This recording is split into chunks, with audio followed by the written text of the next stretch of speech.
páginas para ustedes las hemos agregado. Hasta ahora hemos agregado 2.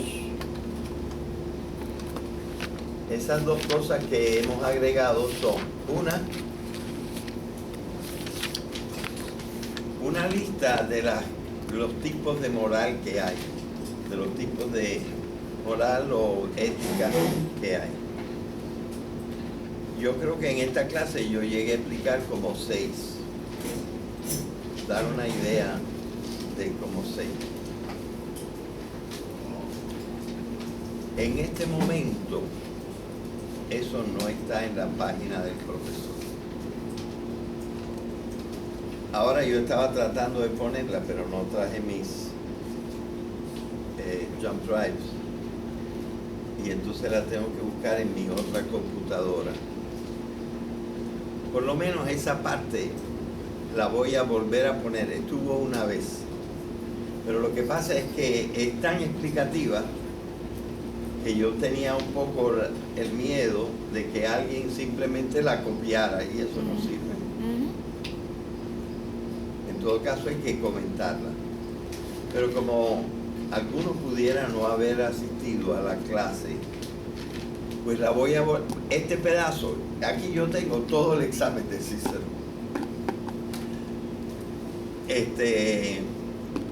Esa parte yo la voy a volver a poner. Y la vamos a titular más o menos. La vamos a titular más o menos principales maneras en que ha sido expuesta la ética a través de la historia, ¿verdad? Y había como 6 o 7, y eso no quiere decir que sean todas, pero son de las principales. ¿Ok? Eso yo lo voy a volver a poner en la página del profesor, a ver si esta misma noche, esta tarde tengo una visita muy importante, pero esta noche yo voy a tratar de poner esto en la página del profesor. Bueno, entonces queda lo que sí está en los deberes. Para explicar lo que sí está en los deberes, quiero decirles 2 cosas. En la página del profesor está 2 veces algo del libro de los deberes. Está 2 veces. La primera vez, que es en el número 13, creo, está todo el libro primero, en PDF. Y en el número 14 están algunas páginas del principio en Word con notas mías. Yo creo que a ustedes les conviene usar esta última, porque lo que no esté ahí de Cicerón no va a salir en el ensayo, o no se lo voy a proponer para ensayo. De manera que, aunque esto es nada más las primeras páginas del libro primero de los deberes de Cicerón, basta, porque ustedes pueden hacer el ensayo con las 2 cosas que ya he dicho, que son las principales maneras de que ha sido expuesta la ética a través de la historia, y también una página que dimos en la clase pasada, que ustedes vieron entera, pero que nada más explicamos la primera parte, que se llama ¿qué es el bien? Déjenme decirles un secretito. Yo acabo de estar en la biblioteca. Puse algunas cosas en la biblioteca, aunque no las principales que ustedes necesitan, pero puse algunas cosas en la biblioteca. Y de otros años puede muy bien, aunque le va a costar al empleado que se ocupa de eso, le va a costar trabajo encontrarlo. Pero entre mis DVD, que son más de, allí debe haber más de 100, entre los que están aparte porque son de años anteriores, debe estar explicada alguna vez la página entera que es el bien. La podrían buscar si el empleado tiene suficiente paciencia. ¿Ok? Pero además, el que entendió la primera puede entender bien la segunda, la tercera y la cuarta. Así que las dos cosas que Cicerón no explica y que yo pongo es cuántas son las morales o cuáles son las morales, ¿verdad? Que son como 7 u 8. Yo aquí no expliqué la última, pero va a salir en la página del profesor cuando yo la ponga esta noche. Y la segunda cosa que no está en la página del profesor y que ustedes pueden usar para los ensayos es lo que se dice en la página, ¿qué es el bien? Lo demás está en el número 14 de los documentos de Roma.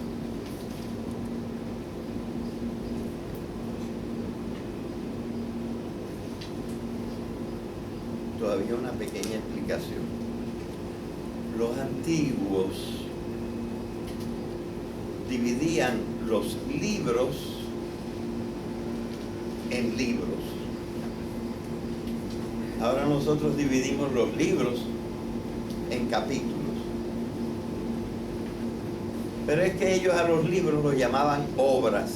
Entonces dividían sus obras, sus tratados, en libros, que equivalen a lo que nosotros llamamos capítulos. ¿Ok? El libro Los Deberes de Cicerón, la obra Los Deberes en Cicerón, tiene 3 libros. Yo nunca he explicado más que el libro primero.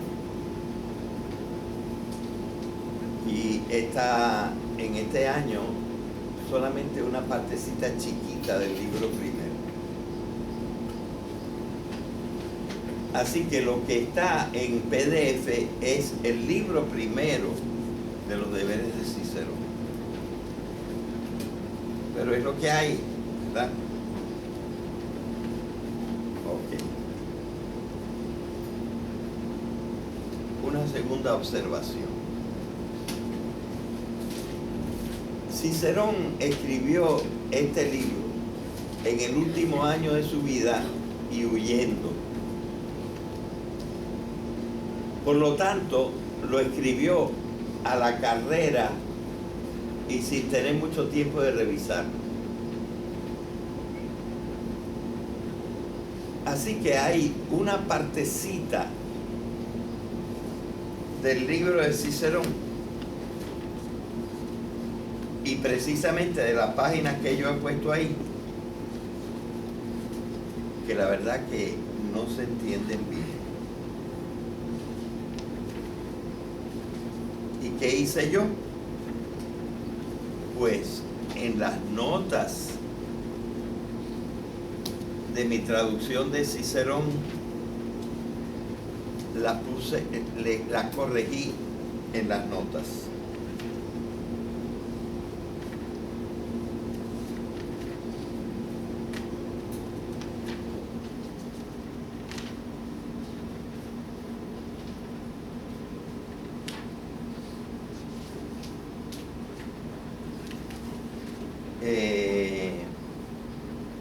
La corregí en las notas. Yo aquí quería ver si yo encontraba, pero parece que no la encuentro.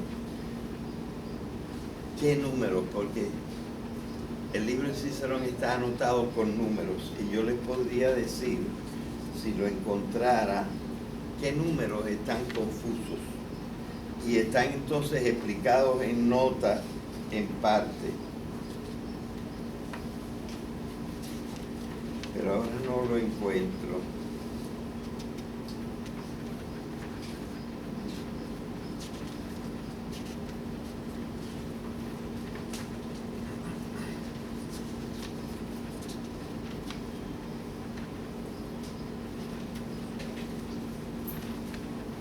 quizá porque la vez que hice esto, esa pregunta no iba a examen.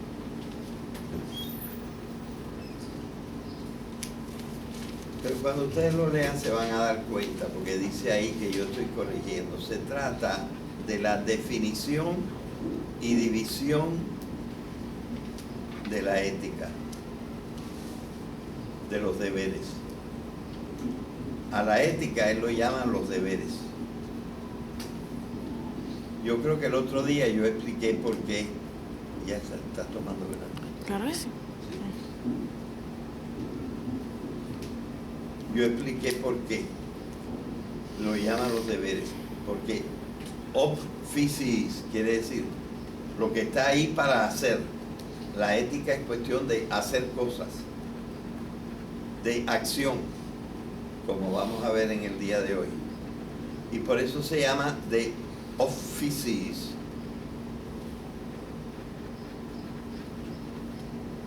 Bien, entonces él escribió esto tan rápido que no le salió bien la definición y no le salió bien la división. Y yo trato de corregírselas. Pero eso si quieren hasta lo pueden dejar, porque por ejemplo aquí no lo tengo. Hay veces que no lo he preguntado. Ahora vamos a explicar una parte esencial de los deberes de Cicerón, que está, pero un poquito regado. Está en lo que ustedes van a leer, pero un poquito regado. Ustedes han oído que, yo lo dije la vez pasada, que Sócrates se lo enseñó a Platón y Platón se lo enseñó a Aristóteles y los estoicos lo cogieron de Platón, de Aristóteles, y Cicerón lo cogió de los estoicos,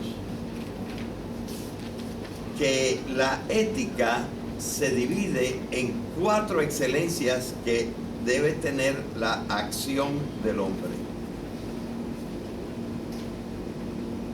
O sea que, puesto en forma de pregunta, nosotros diríamos, ¿cuáles son las 4 excelencias de las acciones del hombre? Metí la palabra acción, porque el hombre tiene más excelencia. Por ejemplo, hay gente que tiene una inteligencia excelente. Pero eso no trata de la ética, porque la inteligencia es una excelencia, pero no es la excelencia ética, porque no es propiamente de la acción.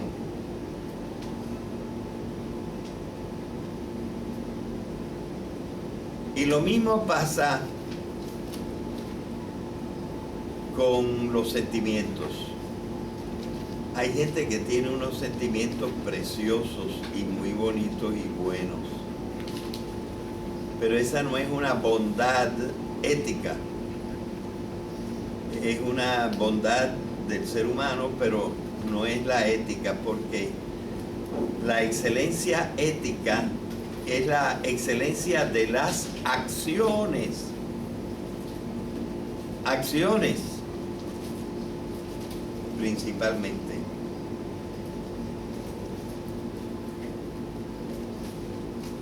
Así que nosotros vamos a tratar de desarrollar esto hoy.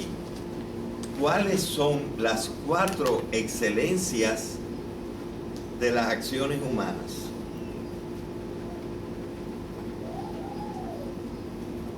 Y yo voy a explicarlo primero a mi manera, pero ustedes lo pueden encontrar regado en las primeras páginas de Cicerón. Cuando ustedes vean que él habla de la naturaleza, queriendo decir la naturaleza humana, pues allí empieza.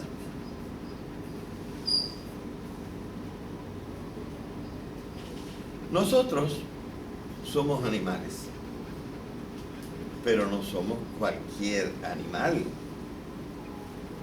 Nosotros somos un animal verdaderamente muy especial. Y hasta podemos resumir en una sola cosa lo que tenemos por arriba de los demás animales. Esa cosa en griego llevaba un nombre. Y el nombre que llevaba en griego es este, el logos. Pero la palabra logos significa tantas cosas. Aquí estamos tomando la palabra logos en el sentido de la razón. Pero también de la razón, aunque tiene menos significaciones, tiene también muchas significaciones. Y por ejemplo, Platón y también Aristóteles, y más todavía Aristóteles que Platón, cuando hablan de la razón, casi siempre hablan de todas estas cosas. Inteligencia, porque eso no lo tienen los animales. Voluntad, porque eso no lo tienen los animales. Y sentimientos refinados, que eso tampoco lo tienen los animales. Y todo eso que no tienen los animales, sobre todo Aristóteles, pero también otros, lo llaman la razón. Y por eso nosotros decimos que nosotros somos animales racionales. Y eso no quiere decir solamente que tenemos inteligencia. También quiere decir que tenemos voluntad y que tenemos sentimientos refinados. Cuando digo refinado es porque son como emociones filtradas por la inteligencia. Ahora bien, yo creo que ya ustedes varias veces han visto estas tres palabras juntas. En la clase yo las he mencionado bastantes veces, pero con otro nombre. Las he llamado funciones mentales superiores. ¿Verdad que sí? Y hemos dicho que las funciones mentales superiores, esas funciones que los demás animales no tienen, son el pensamiento que viene con la inteligencia, sobre todo el pensamiento abstracto y otros pensamientos. Las acciones voluntarias, no las acciones de nuestro cuerpo, porque por ejemplo una acción de nuestro cuerpo es que el corazón late, pero esto no tiene mérito. Pero sí las acciones voluntarias. Y luego también, muy importante porque forman parte de la estética, ¿verdad? Los sentimientos nobles, el gozo. Estas cosas no las pueden tener los animales en el estado excelente que nosotros los tenemos. Así que las 4 virtudes se basan en las 3 funciones mentales superiores. ¿Cómo es eso entonces? Pues fácil. Una de las funciones mentales superiores, en vez de tener una excelencia, ellos dicen que tienen 2 excelencias. Así que una excelencia por la inteligencia, 2 excelencias por la voluntad y una excelencia por los sentimientos superiores. Eso forma 4. Ahora vamos a explicarlo esto un poquito.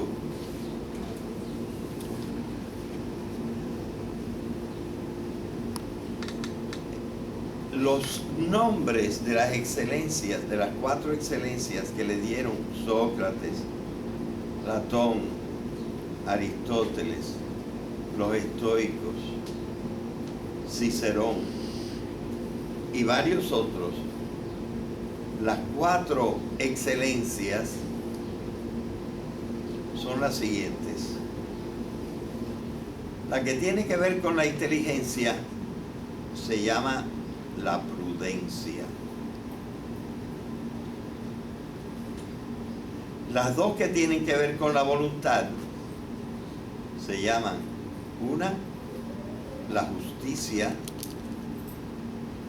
y la otra, que tiene varios nombres, vamos a llamarla por el momento la magnanimidad. Magna anima, que tu alma sea grande, de manera que puedas hacer muchas cosas, actuar, acciones.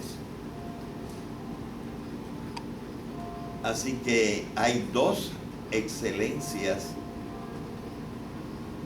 para la voluntad: la justicia y la magnanimidad. Ser grande en el alma, que es lo que quiere decir magnanimidad.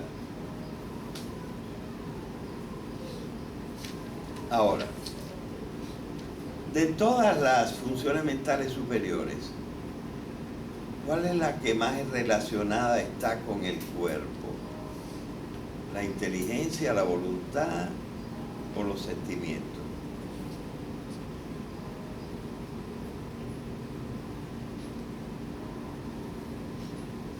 Pues yo diría que los sentimientos, aunque los otros también utilizan el cerebro, la inteligencia y la voluntad utilizan el cerebro, pero los sentimientos utilizan el cerebro, todos los sentidos y otros sentidos que no están entre los 5, como por ejemplo la senestesia, o el sentido del equilibrio, el sentido del movimiento, y todo está en todo el cuerpo. Así que los sentimientos son las funciones mentales superiores que más tienen que ver con todo el cuerpo. Así que las 4 excelencias están más o menos relacionadas así. La prudencia está relacionada con la inteligencia. La justicia y la magnanimidad están relacionadas con la voluntad. Y la moderación, que es la 4ª excelencia, la moderación, es decir, ni mucho ni poco, sino regular, está relacionada con el cuerpo y los sentimientos.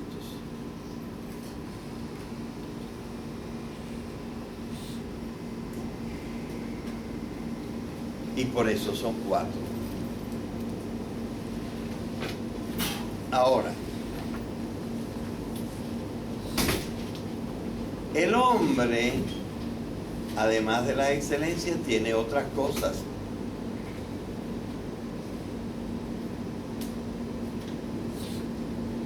Porque el hombre no es nada más acción.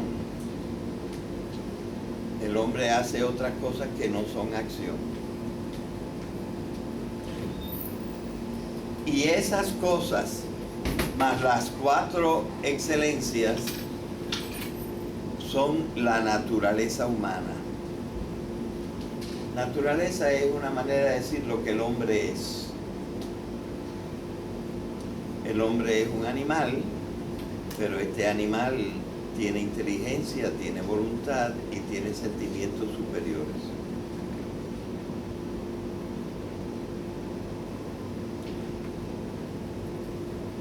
Así que si esto es la naturaleza, nuestro cuerpo más las funciones mentales superiores y otras funciones que no son tan superiores, todo eso es nuestra naturaleza. El hombre es excelente por su naturaleza. Es decir, ¿de dónde salen las excelencias? Las excelencias están relacionadas con la naturaleza humana. Yo este año no expliqué la naturaleza porque le dediqué la introducción al origen del hombre. El semestre pasado tampoco expliqué la naturaleza, expliqué la cultura. Pero el semestre antepasado estudié la naturaleza humana.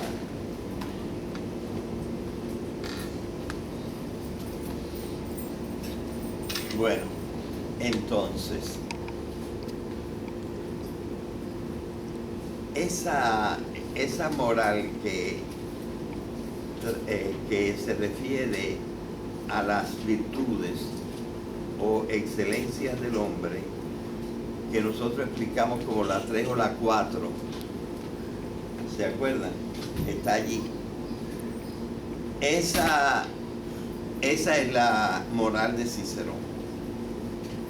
Y la moral de Sócrates, la moral de Platón, la moral de Aristóteles, la moral de los estoicos y la moral de Cicerón.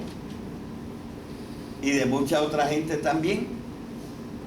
Yo digo que el 60% de los filósofos todavía hoy en día piensan que esta es la verdadera moral, la moral más útil de explicar. Así que nosotros estamos explicando la moral de las excelencias. Déjenme ahora decir algo lingüístico. Excelencia se dice en griego arete. Y excelencias, es decir, el plural es aretai. Pero a lo mejor la palabra excelencia ni existía bien en latín. Y entonces ellos llamaron a las excelencias de otra forma. Las llamaron fuerzas del hombre. Lo que pasa es que fuerza se dice en latín virtus. Y en plural se dice virtudes. Virtudes, lo que quiere decir virtudes. Así que este tipo de moral lleva el nombre de moral de las excelencias, o sobre todo, porque el griego no nos es tan familiar, moral de las virtudes. Cicerón sigue la moral de las virtudes, que fue desarrollada en 3 libros por Aristóteles, 3 obras por Aristóteles, pero que ya habían mencionado Platón y Sócrates, y que más tarde recogieron los estoicos, que recogieron lo que había dicho Aristóteles. Así que aquí estamos ante la moral de las virtudes. Pero ahora yo tengo que explicar una cosa que parece una contradicción. Porque yo les dije a ustedes que la moral, la ética, es un problema nada más de acciones.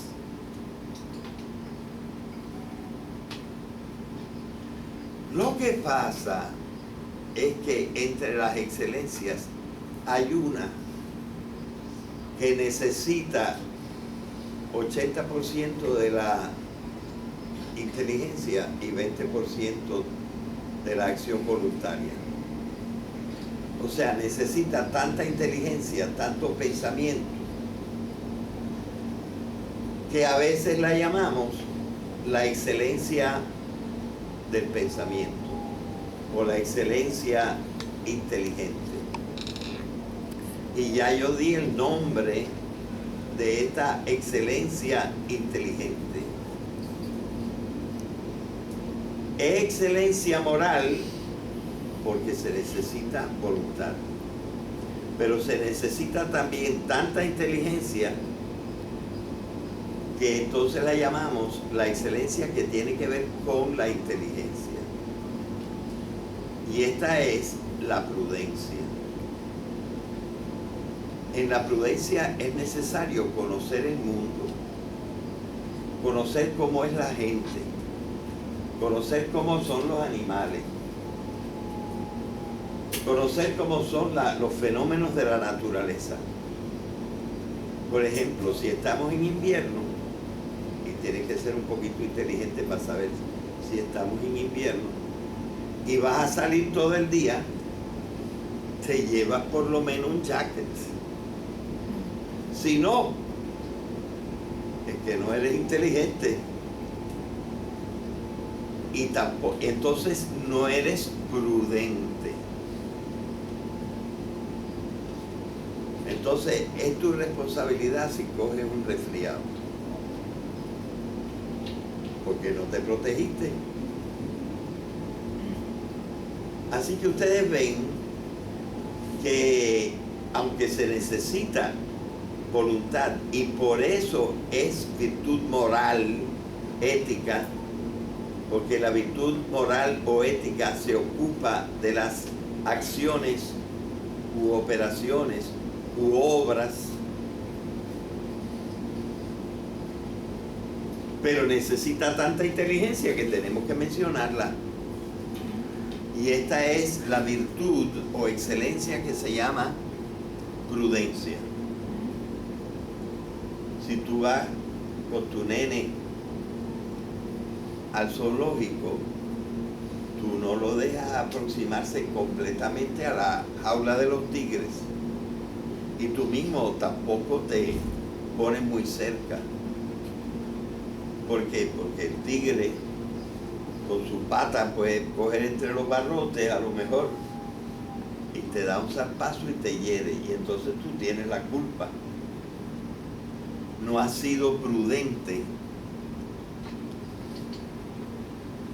¿verdad? Si ya tú has tenido tus experiencias malas y te metes solito en una barra donde hay otros amigos tuyos que también son medio malos, ¿qué va a pasar? Pues a lo mejor que te vas a emborrachar o que te van a pasar por ahí algo peor. Entonces no es prudente irte solo por ahí. A lo mejor si estás acompañado con tu novio o con tu mujer, te aguantas un poco más. Pero si vas solo, no es prudente. Y cualquiera que piense lo sabe. Así que la prudencia necesita inteligencia. Necesita que tú te pongas a pensar. Por ejemplo, no es prudente dejar todo el estudio para la última semana antes del examen. Es prudente hacerlo durante todo el año para que cuando llegue allá te sea más fácil. Así que la prudencia necesita voluntad, pero necesita también mucha inteligencia. Entonces, nosotros tenemos la responsabilidad de ejercitar nuestra inteligencia. O sea que la virtud de la prudencia va a exigir que yo me ocupe de pensar en mis acciones. Así que esta es la primera excelencia, la que tiene que ver más que las demás con la inteligencia, pero es virtud no por la inteligencia, es virtud porque también necesitamos fuerza de carácter. Necesitamos tener la valentía de actuar. ¿Ok?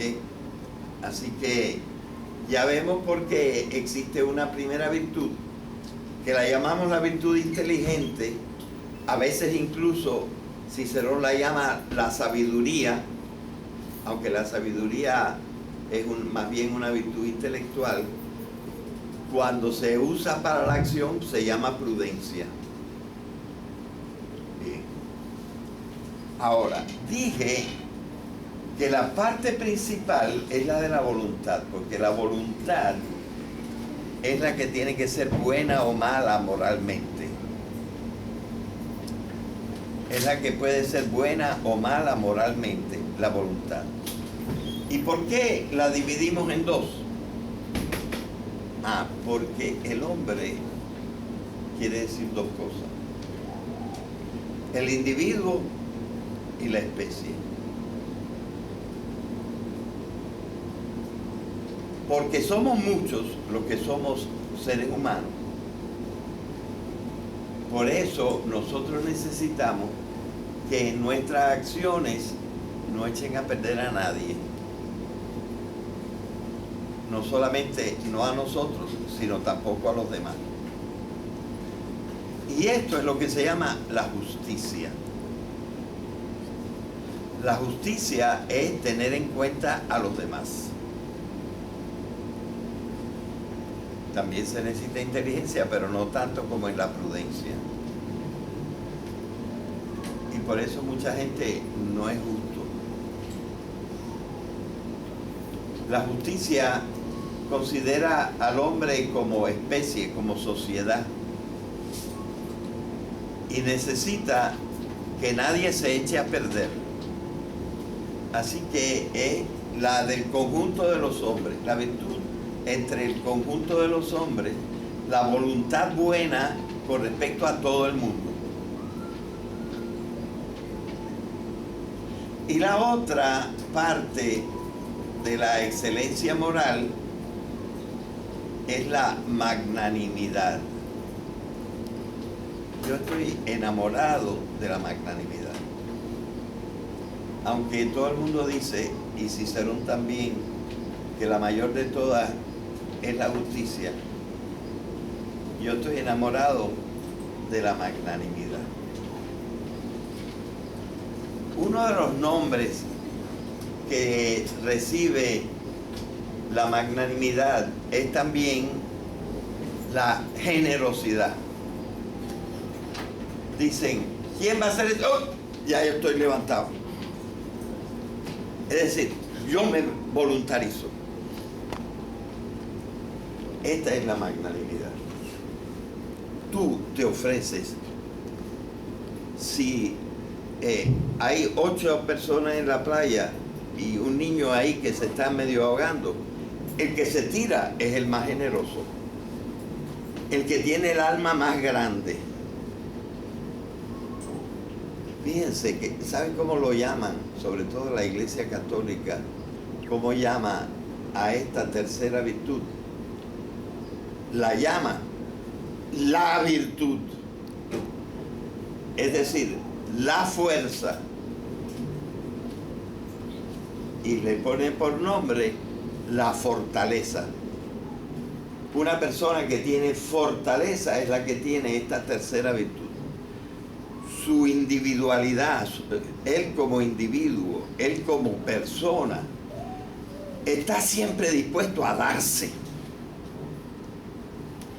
por sí y por los demás.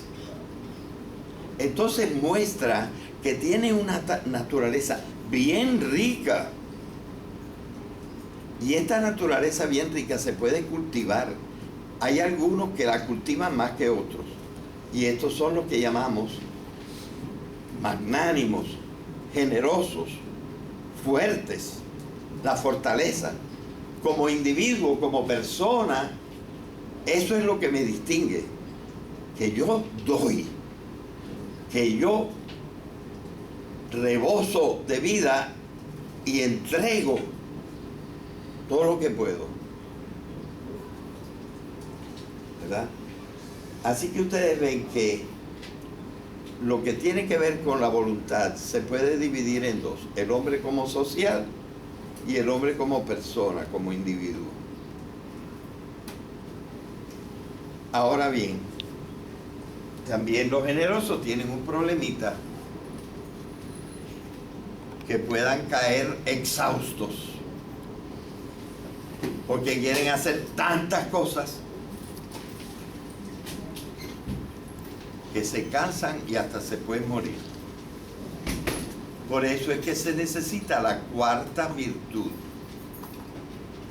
porque nosotros la voluntad la tenemos metida en un cuerpo y este cuerpo se cansa y hasta uno se cansa de los sentimientos.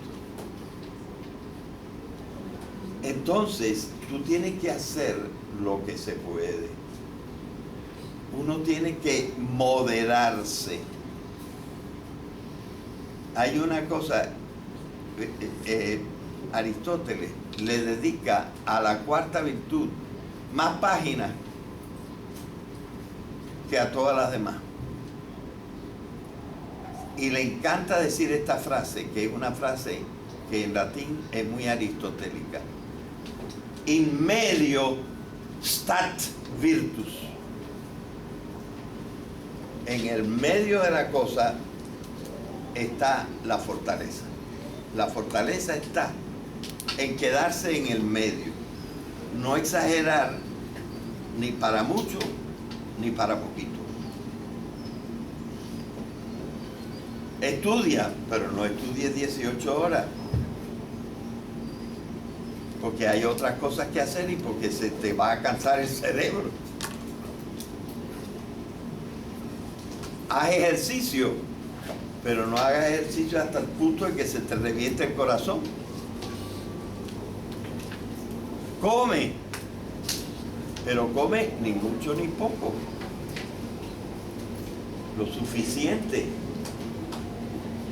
O sea, la virtud de la moderación es una virtud muy práctica y se necesita voluntad también para moderar el uso del cuerpo. Todas las virtudes necesitan voluntad, porque lo único que nos da mérito es lo hecho por la voluntad. Entonces, ya ven ustedes por qué es importante saber que son cuatro. Son cuatro porque una necesita un chorro de inteligencia, pero necesita también voluntad. Otra necesita un chorro de cuerpo y de fuerza física, pero necesita también voluntad. Y otra que es voluntad pura, para los demás y para uno mismo.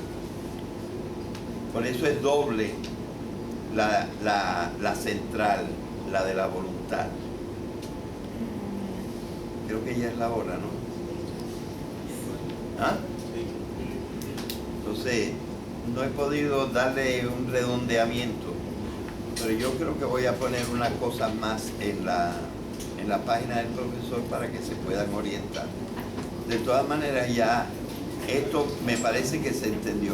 Y a veces lo llamamos la división cuatripartita, es decir, partida en cuatro, de las virtudes o excelencias.